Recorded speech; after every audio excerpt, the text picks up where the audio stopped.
네, 리포트에서 보신 정치권 쟁점들 전문가와 짚어보겠습니다. 김기흥 국민의힘 대변인, 강성필 민주당 부대변인 나오셨습니다. 안녕하십니까? 안녕하세요. 네, 어제 박종준 전 경호처장 이틀 연속 경찰에 출석해서 조사를 받았고 이진하 경비안전본부장도 처음으로 경찰 조사를 받았습니다. 귀가 모습 먼저 보시죠. 수사기관의 수사에 최대한 성실히 협조하고 임하고 있습니다. 모든 것을 상세히 설명했습니다. 사장님이 좀 더 강경한 입장인 걸로 알려져 있는데 처음 출석할 때 표명하셨던 유혈 사태 우려 혹시 좀 어떻게 다시 생각하실까요? 거치선 설치는 대통령이 지시한 건가요? 수고들 하세요. 오늘 어떤 점 위주로 소명하셨습니까? 성실하게 조사 임하셨나요? 네. 성실하게 임했습니다. 네, 박종준 전 경호처장 어제 연이틀 경찰에 출석해서 14시간 넘게 조사를 받았고요. 이진하 경비안전본부장 9시간 가까이 조사받았습니다. 지금 지휘부 4명 중 2명이 소환에 응했는데 이 경찰의 지휘부 흔들기 전략 통한다고 봐야 될까요? 표면적으로는 그럴 수 있는데요. 저는 이제 경찰이나 공수처나 그리고 이를 바라보는 정치권, 특히 민주당이 이것을 백기투항했다, 뭔가 흔들리고 있다 이렇게 얘기하는 거는 저는 오판이라고 봅니다. 뭐냐면 경호처장이 나왔을 때 얘기한 부분이 있지 않습니까? 지금의 어떤 물리적인 충돌, 유혈 사태를 막기 위해서 뭔가 정치권, 특히나 이제 최승목 권한대행에게 요청을 했습니다. 그리고 최승목 권한대행이 여러 가지 지금의 어떤 수사 과정에 논란이 있기 때문에 여야가 특검법, 위헌적 요소가 배제된 특검법에 대해서 도출을 당부를 했습니다. 네. 그렇다면 그 부분이 중요한 거거든요. 그러니까 결국 이 체포는 조사를 하기 위한 여러 가지 방안 중에 하나입니다. 그런데 지금 보면 체포를 위한 체포, 대통령 망신주의가 포커스가 돼 있는 것 같다는 안타까움이 있고요.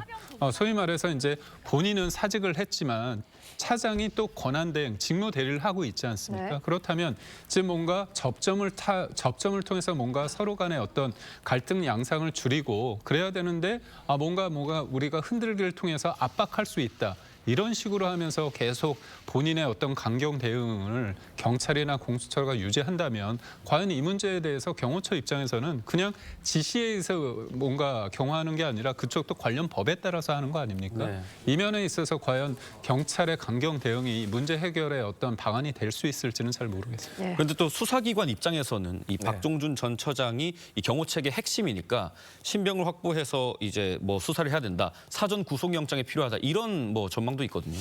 일단 그 형법 144조에 보면은요, 우리가 특수공무집행 방해죄는 3년 이상의 징역형에 처할 수가 있습니다. 그리고 이게 상습적이고 집단적이면은 형량이 추가될 수 있는 중범죄입니다. 그렇기 때문에 박종준 전 경호처장은 충분히 구속영장을 청구할 수 있는 조건은 마련이 되어 있다고 보여집니다.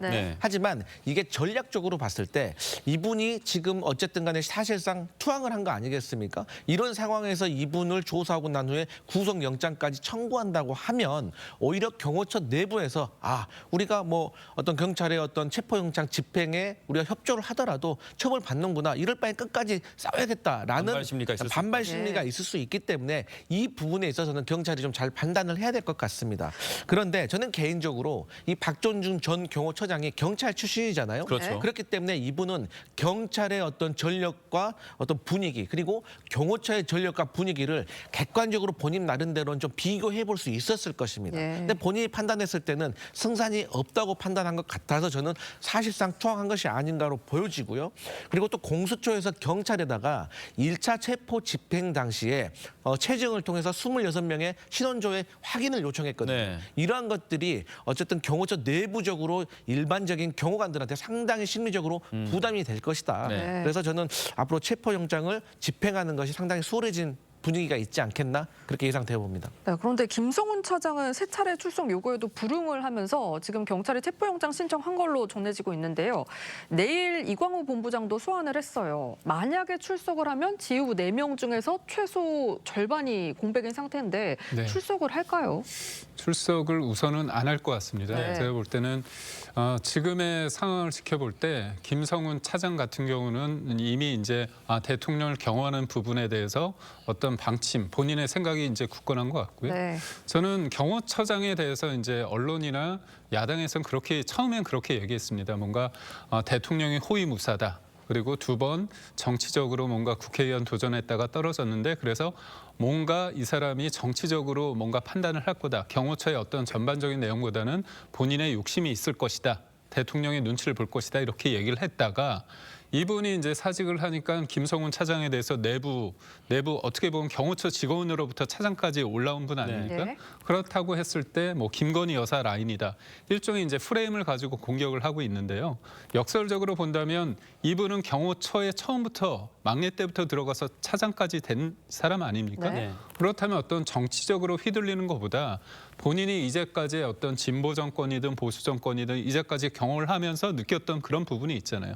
그러니까 우리가 지금 간과하는 부분이 뭐냐면 대통령이 직무가 정지됐지만 대통령은 엄연히 지금 대한민국의 대통령은 윤석열입니다. 네. 그렇다면 그 부분에 대해서 경호에 관련된 예우에 관련된 법에 따라서 하는 부분이 있는 거거든요. 그래서 결국은 그렇습니다. 국가기관과 국가기관이 지금 충돌하는 상황인데 둘 다 근거법이 있어요.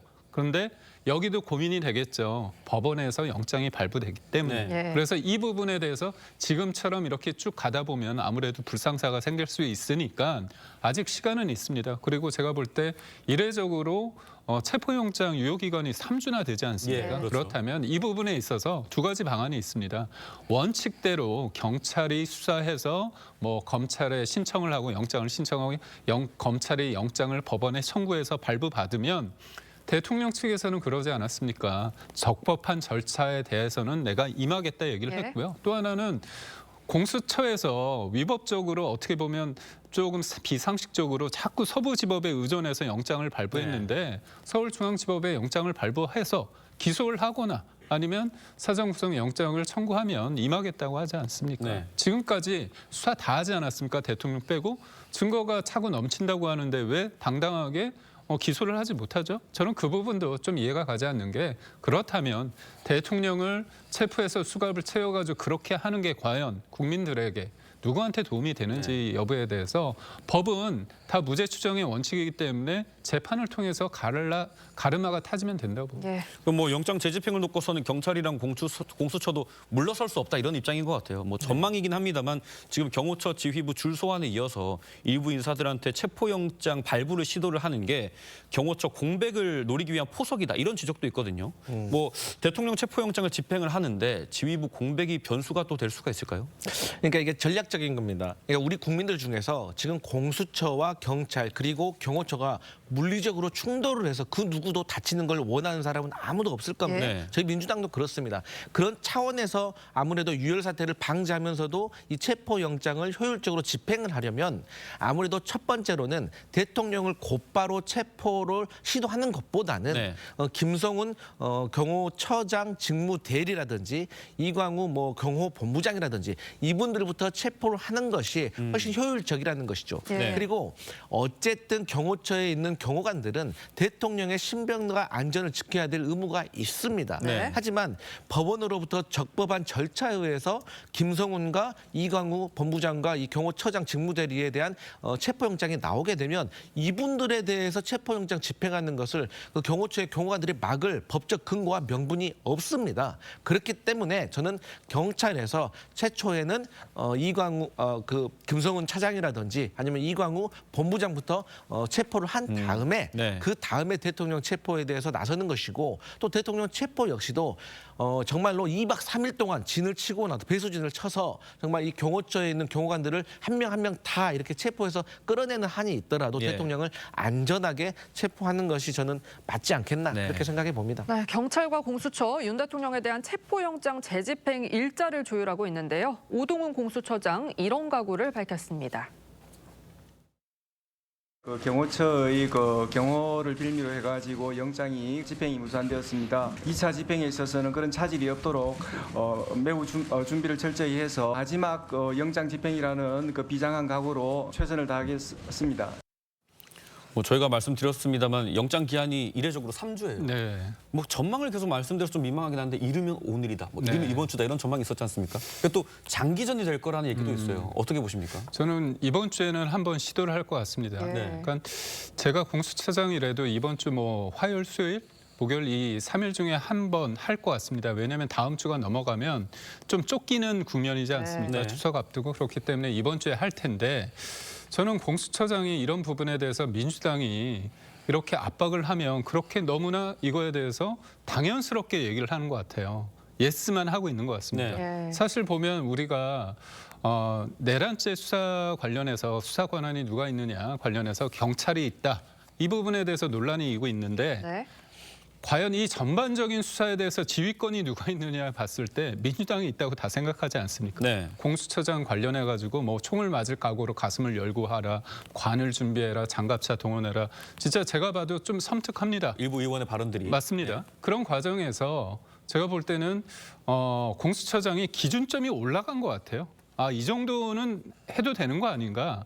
그러니까 이게 문제입니다. 차분하게 영장을 집행하는 데 있어서 최소한 물리력을 좀 행사를 자제를 해야 되는데 네. 자꾸 주변에서 민주당이 압박을 하다 보니까 아, 이 정도는 해도 되겠구나 그런 착각을 할 수 있다는 측면에 있어서 저는 조금 좀 차분하게 그리고 무엇보다도 지금 대통령 측에서 얘기했던 거 그다음에 경호처장이 소환을 하면서 얘기했던 그런 부분에 대해서 공수처나 경찰도 좀 차분하게 이 부분에 대해서 물리적 충돌을 막기 위해서 우리가 할 수 있는 게 무엇인지에 대해서 한 번 정도 고민을 해야 될 시점이라고 봅니다. 예. 뭐 관련해서 정치권 움직임도 좀 살펴봐야 될 것 같은데 민주당에서는 뭐 윤 대통령 체포가 시간 문제다. 국민의힘 권성동 원내대표는 뭐 민주당은 전투를 독려하는 부대냐. 유혈 충돌까지 발생한다면 민주당의 책임이 적지 않다. 이렇게 직격을 했습니다. 근데 이제 1차적으로는 대통령의 책임이 있는 것이죠. 우리 헌법 제11조에는 모든 국민은 법 앞에 평등하다라고 나와 있습니다. 네. 그리고 헌법 제66조에는 대통령은 헌법 수호의 의무를 가진다고 했어요. 대통령께서는 불소추 특권이 있습니다. 근데 여기에 내란죄와 외환죄는 제외되어 있습니다. 지금 이 내란과 외환에 관련된 혐의 때문에 우리가 수사를 하려고 하는 것이고 수사에 불응하셨기 때문에 체포영장을 집행하려고 하는 것입니다. 네. 계속해서 법원의 판단, 그러니까 법원에서 적법 절차에 의해서 발부한 영장에 대해서 국민의힘과 윤석열 대통령께서 이게 불법이다라고 하고 있기 때문에 법원에서 이례적으로 영장 기간을 3주 동안 늘려준 겁니다. 이것은 일종의 대통령이 법원으로부터 괘씸죄를 산 거라고 저는 그렇게 해석을 하거든요. 그렇기 때문에 저는 대통령께서 사실 이미 소환 절차도 3번이나 있었는데 거부하셨기 때문에 어쨌든 국민 중에 한 사람이기 때문에 성역이 없는 겁니다. 네. 그렇기 때문에 법원과 수사기관으로서는 영장을 집행할 수밖에 없다는 점을 말씀을 드리고 싶고요. 저는 무력 충돌 가능성은 좀 낮은 상황이라고 봅니다. 그 이유가 뭐냐면 앞서서 경찰도 무력 충돌 없이 릴레이식으로 한 명씩 체포하려고 하고 있는 전략도 있지만 지금 최근에 2가지 징후가 나타났습니다. 경호처의 일반 경호관이 지인을 통해서 모 언론사에 지금의 본인의 심정에 대해서 전달을 한 겁니다. 네. 불안하다. 외롭다. 뭐 이런 네. 걱정들. 그리고 두 번째로 내부망에도 아니 법원의 체포영장 집행이 정당한 것이 아니냐라고 해서 김성훈 직무대행이 삭제하라고 지시했는데 그 담당자가 거부했다는 겁니다. 그래서 이러한 시그널들이 전체적으로 경호처 전반부에 퍼져 있기 때문에 저는 경찰이 평화적으로 좀 접근을 하면 유혈 사태는 없을 것으로 예상합니다. 네, 저희가 탄핵 심판 얘기도 좀 짚어봐야 할 것 같은데요. 모레 14일이죠. 윤 대통령 탄핵 심판 첫 변론 기일인데 윤 대통령 측에서 참석하지 않겠다고 했거든요. 네. 신변 안전 문제를 이유로 들었는데 언제쯤 출석을 할 거라고 보시나요? 저도 뭐 14일은 좀 힘들지 않을까. 예. 아무래도 좀 진행되는 상황을 봤을 때 저는 그 다음 두 번째 기일이 어떻게 보면 16일 아닙니까? 그런 네. 생각을 했는데 지금 공수처에서 체포영장을 발부받은 상태에서 집행을 계속 하려고 하는 거 아닙니까? 네. 신변 안전과 경호 부분에 대해서 뭔가 해결이 되지 않는다면 대통령이 본인은 탄핵 심판을 통해서 본인의 어떻게 보면 계엄의 불가피성을 얘기하고 싶지만 지금의 신변이 어떻게 보면 담보되지 않은 상태에서 움직이기 쉽지 않다는 거죠. 근데 저는 이 부분이 그 야당에서는 대통령의 법위에 군림하면 안 된다. 저는 맞습니다. 근데 그 법이란 게 예측이 가능해야 되고 문제가 없어야 됩니다. 한 나라의 대통령이 민주적인 어떤 절차, 선거를 통해서 됐는데 이 대통령에 대해서 수사를 하고 있잖아요. 네. 그렇다면 네. 그 수사에 대해서 논란은 없어야 되는 거 아닙니까? 근데 이 논란의 어떤 문제점을 누가 제공을 했느냐 보면 민주당이 검경 수사권 조정을 하고 공수처를 어떻게 보면 만든 거잖아요. 근데 그 과정에서 누가 소위 말해서 잘 헛발질을 하고 있습니까? 공수처가 못하고 있잖아요. 그런 부분에 있어서 문제가 있다. 그리고 계엄이란 것도 어떻게 보면 민주당이 얘기한 것처럼 보면 그 과정의 문제점을 제기하고 있잖아요. 그렇다면 계엄과 탄핵과 이 전반적인 어떤 경찰 수사, 헌재의 어떤 일련의 과정을 봤을 때 적법한 정당성, 절차적 정당성이 확보가 돼야지만 뭐 국민들도 그렇고 이거에 대해서 찬반을 논하는 사람들도 그 결과에 대해서 납득이 되는 거 아닙니까? 이런 측면에 있어서 민주당이 일정 부분 본인들이 자승자박, 소위 말해서 뿌린 대로 거두고 있는 그런 부분도 있다는 점을 분명히 하고 싶습니다. 네, 이 내란 특검을 둘러싸고 여야의 대치도 상당합니다. 각각 어떤 입장인지 들어보시죠. 윤석열 파면의 대세를 누가 막겠습니까? 체포는 공수처와 경찰에, 파면은 헌재에 맡기고 내란 특검을 통과시킬 준비를 시작합시다. 이제 반대할 명분도 없지 않습니까?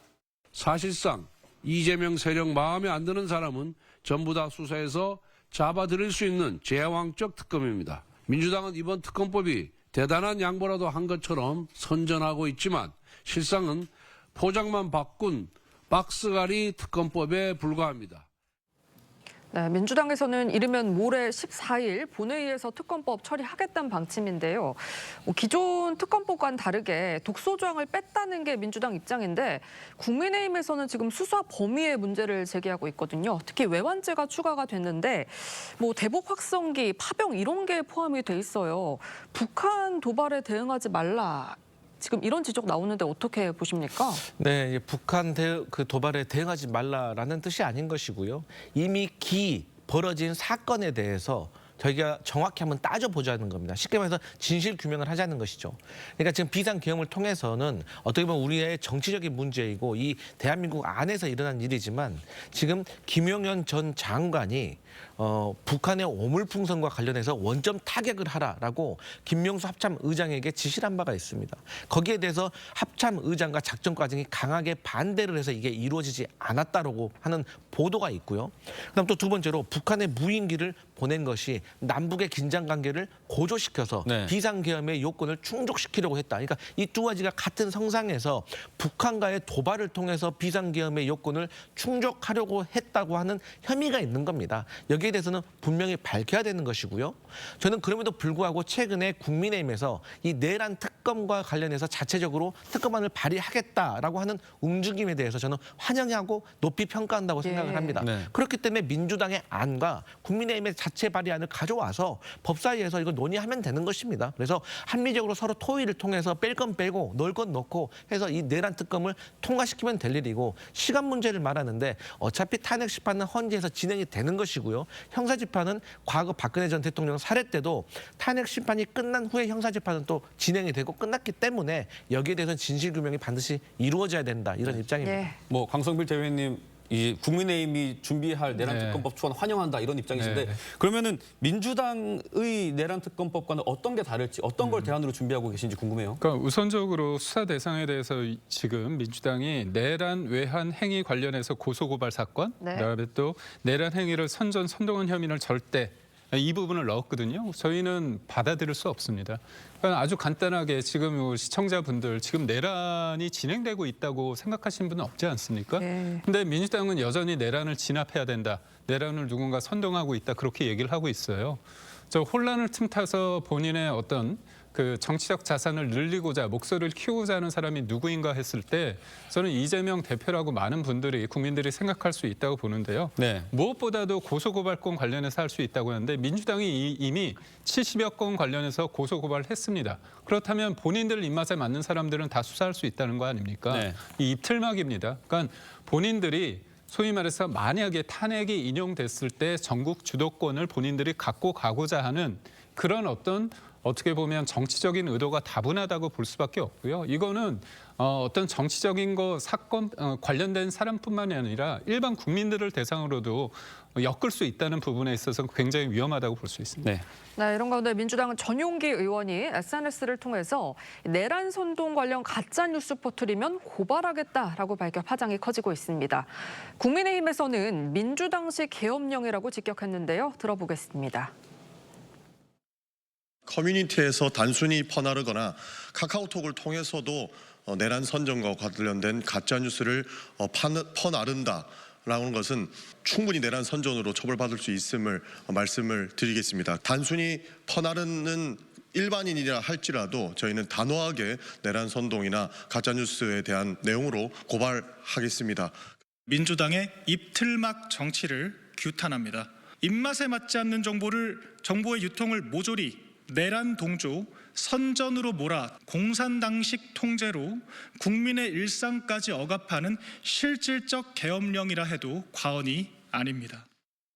네, 뭐 이른바 카톡 검열이라는 건데 어떻게 보십니까? 무엇보다도 표현의 자유가 민주주의에선 가장 중요한 거 아닙니까? 근데 이제 가짜뉴스, 내란, 선전선동 그 기준점이 과연 무엇인가? 그렇다면 이재명 대표나 민주당에 대해서 분리하면 그게 기준이 될 수는 없거든요. 네. 표현의 자유가 굉장히 중요한데 이 인식 자체가 뭐냐?